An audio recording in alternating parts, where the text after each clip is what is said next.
This is 5 on your side at 4. Focused on you.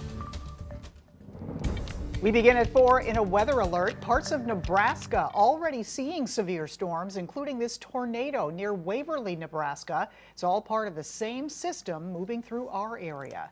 Good afternoon. Thanks for being here. I'm Kay Quinn. And I'm Brent Solomon. The bi-state has seen some off and on rain. Others have seen lightning and even heard thunder.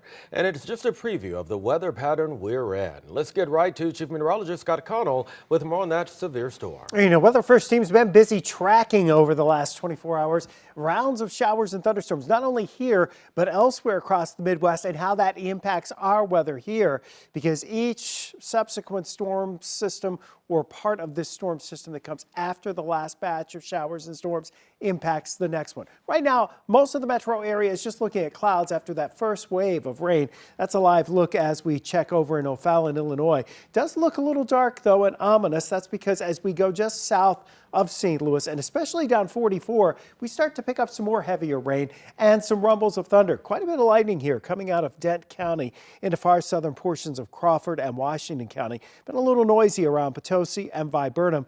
No indications of any severe weather with that, but more development down towards Springfield into Arkansas. What does that mean for us? Well, it's all sliding towards St. Louis. So through the evening hours, we do expect to see a continuation of these off and on showers and thunderstorms. Some downpours expected with that as well. We'll stay in our weather alert. Looks like prime time in St. Louis is going to be in about an hour for the heavier rain to start pushing in, lasting through about 9 or 10 o'clock tonight. But again, it's off and on. Not everybody's going to see the heavy rain, and the severe weather threat, it's still limited this evening because we haven't heated up much this afternoon. Now, the roads have been wet from time to time. It's been pretty soggy out there today. Our Tracy Hinson's in the 5 on your side storm tracker. And Tracy, what do you have for us right now? All right, Scott, so like you had just said, it's kind of off and on. We've come across a few areas with some good raindrops, and then other spots perfectly dry. Then you come across more rainfall. Right now, we are in one of those areas where we are coming across a little bit more rain. We are traveling south along Interstate 55.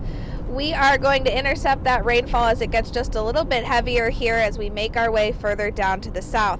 Currently, we are just a little bit past Barnhart, sort of in between Barnhart and Peevely here, where there's some light rain, but there's some heavier rain moving in here within the next 10 to 20 minutes. From the Storm Tracker, Tracy Hinson, 5 on your side. All right, thank you, Tracy. Stay on top of the severe weather as it moves in this weekend. You can find Weather First forecasts on air on the 5 on your side app and on ksdk.com, or just text the word weather to 314-425-5355. A boil advisory is still in effect for South St. Louis County and Jefferson County. The affected area borders Baumgartner Road, the Merrimack River, and the Mississippi River. Crews took water samples today, and they're fixing a main break on the Telegraph Road line. Missouri American Water says the boil advisory will remain in effect until at least tomorrow.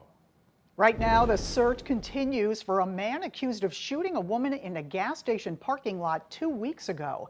Police are looking for this man. They say he is considered armed and dangerous. The shooting happened April 13th at the Conoco gas station on South Broadway near California Avenue.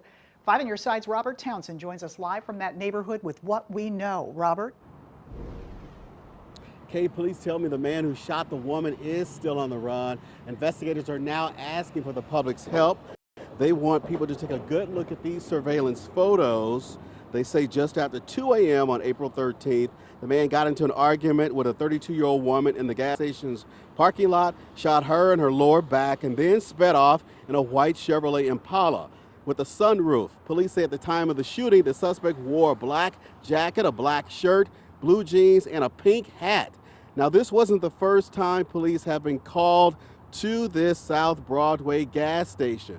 Records show since January, officers have responded to more than a dozen disturbances, a couple of auto thefts, and an assault at the South City business. Now, I tried to talk to the managers this afternoon here at this gas station, but a clerk told me they aren't here. Police are asking anyone who recognizes that guy in those surveillance photos to call St. Louis police because, again, they're stressing he is considered to be armed and dangerous. We're live in South City. Robert Townsend, 5 on your side.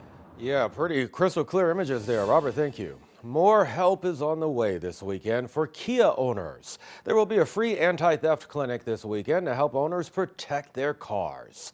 Travis Cummings has more. Kia owners unfortunately continue to deal with theft across our region. That's why the company is here in downtown St. Louis today to give these customers another option for safety.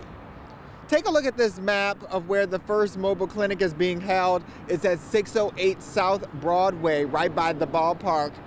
You can head over today and tomorrow between 8 a.m. to 6 p.m. Technicians will be installing a software upgrade that'll essentially stop the car from moving if it's broken into or stolen.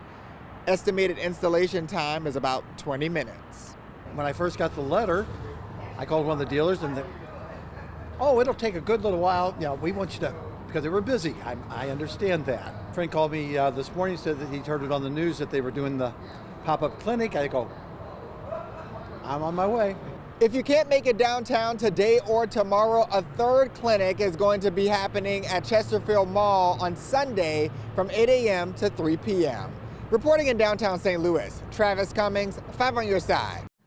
The Missouri House passed a form of a bill that would make it harder to amend the state's constitution. A bill that changes the initiative petition process now heads back to the Senate. Right now, if a question has enough signatures and gets on the ballot, it needs only a simple majority vote to pass. Well, this bill, passed this week, would require a simple majority in addition to a simple majority in 5 of the state's 8 congressional districts as well. Well, Republicans leading the charge on those bills say it's about engaging you. The Missouri Independent found that under the proposed rule, as few as 23% of voters could defeat a ballot measure. Democrats opposed to that measure say the ballot petition process is a tool that should not be changed. At the end of the day, what voters will be voting on is whether or not they get to use their voices to make changes to the Missouri state constitution. And they deserve that right. They utilize it, they like it, and we shouldn't be messing with it. Right now, one measure collecting signatures hopes to put abortion on the Missouri ballot. Today, proponents tell us they are on track to collect enough signatures to move forward. To hear more of our conversation with Representative Crystal Quaid, tune in to The Record Sunday night right after Sports Plus. Preparing teachers for emergencies, the district equipping educators with life-saving techniques. And achieving the American dream surrounded by art, the unusual place where 50 people took the oath of citizenship. Digging into the wonder and complexity of the 1904 World's Fair. The new exhibit giving a fuller account of one of our city's biggest moments on the world stage. Hey everyone, Michelle Lee here. Map testing in Missouri is about to wrap up. Why it's so important when it comes to taking a snapshot of students in the state and just how big of an impact the pandemic continues to have on learning. That's Monday morning on Today in St. Louis, starting at 4 a.m.